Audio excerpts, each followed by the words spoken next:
ایک صحابی ہے، یا رسول اللہ میرا باپ میرے مال کو خرچ کر دیتا ہے، مجھ سے پوچھتا نہیں ہے۔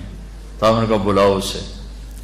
ان کو جب بلایا گیا تو اس نے پوچھا کیوں بلا رہے ہیں؟ کہ تیرے بیٹے نے شکایت کی ہے۔ تو ان کو اتنا دکھ ہوا، انہوں نے چند اشعار پڑھے دل ہی دل میں، زبان پہ نہیں، دل ہی دل میں، اور مجلس میں آ گئے۔ جب پہنچے دربار رسالت تو جبریل آئے ہوئے، یا رسول اللہ اللہ تعالیٰ کہہ رہے ہیں اس کا مسئلہ بعد میں سنیں، اس سے کہیں وہ شعر سنا جو تو نے بیٹے کے گلے میں کہے ہیں اور اب تیری زبان سے ادا نہیں ہوئے پر تیرے اللہ نے سنے۔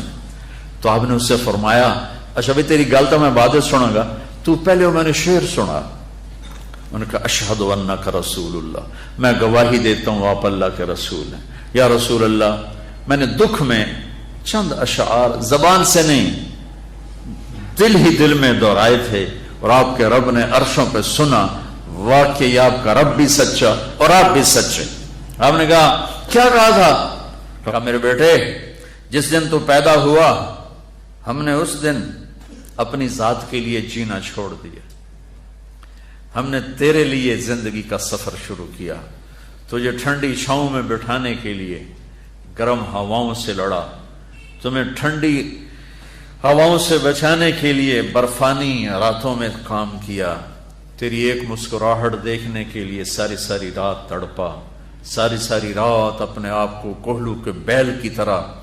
اپنی ساری جوانی کا رس نچوڑ کے تیری ہڈیوں میں ڈال دیا۔ میں بوڑھا ہوتا گیا، تو پروان چڑھتا گیا، میری کمر جھک گئی، تیری کمر اٹھ گئی،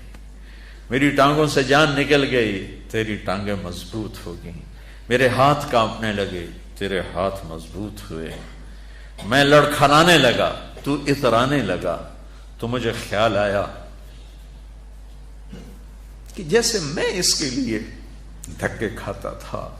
اس کی زندگی کی دعائیں مانگتا تھا، اس کے لیے تڑپتا تھا،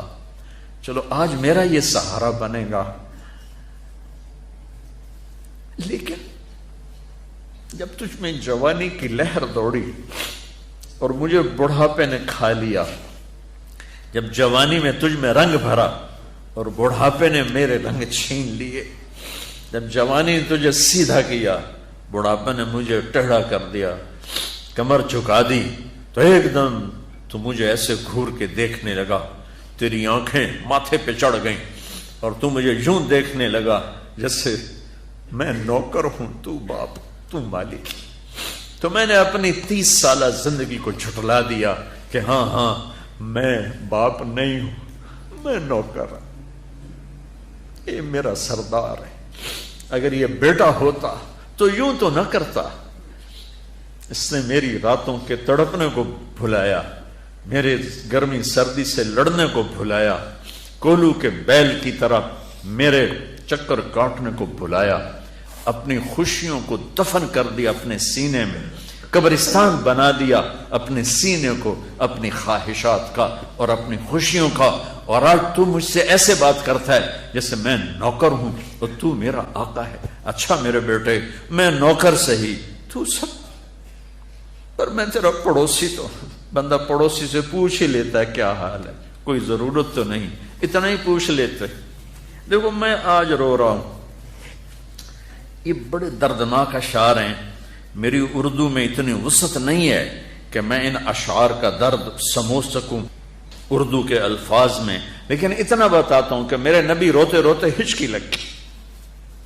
اتنا روئے۔ آپ نے اس بچے کے گریبان کو یہاں سے پکڑ کر دفع ہو جا، میری نظروں سے دور ہو جا، انت و مالک لابی، تیرا سب کچھ تیرے باپ کا ہے، یہی باپ آج تمہارے ہاتھوں ذلیل ہو رہے ہیں، یہی باپ آج تمہاری آنکھوں کو۔ ایک بچہ اپنے باپ سے کہہ رہا تھا، میں بھی بیٹھا تھا، تو آج تک میرے واسطے کی کیتا ہے؟ بہت پرانی بات ہے لیکن میں اب رو رہا ہوں۔ اس کے باپ کا دکھی چہرہ میری آنکھوں کے سامنے آ گیا، تو آج تک میرے واسطے کی کیتا ہے؟ اور آگے باپ کہہ رہا تھا اچھا میرا پتر، اچھا میرا پتر تہاڈا بھی ویلا آ ہی جاوے، اچھا میرا پتر تہاڈا بھی ویلا، یعنی آگے تیرے بیٹے بھی ایک دن آئیں گے، پھر تجھ سے کہیں گے تو آج میرے واسطے کی کیتا؟ بدبخت تیرے لیے تو تیرا باپ پس کے رہ گیا اور تو کہتا ہے تو آج تک میرے واسطے بنایا کی، تو آج تک میرے واسطے کیتا کی۔ پاکستان کو نیا بنانا ہے تو حکومتوں سے نیا نہیں بنے گا، یہ میرے آپ کے اپنے آپ کو بدلنے سے نیا بنے گا۔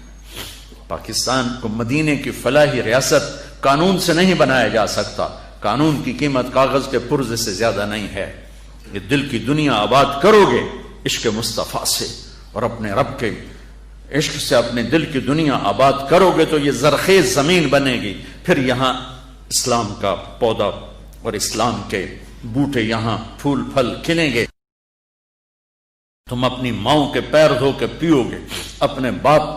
کے پیر دھو کے پیو گے، اللہ کی قسم ان کی دعائیں تمہیں وہاں لے جائیں گی جہاں ساتوں زمین آسمان سونا چاندی بن جائیں تو نہیں پہنچ سکو گے جہاں تمہارے ماں اور تمہارے باپ کی دعا تمہیں لے جائے گی۔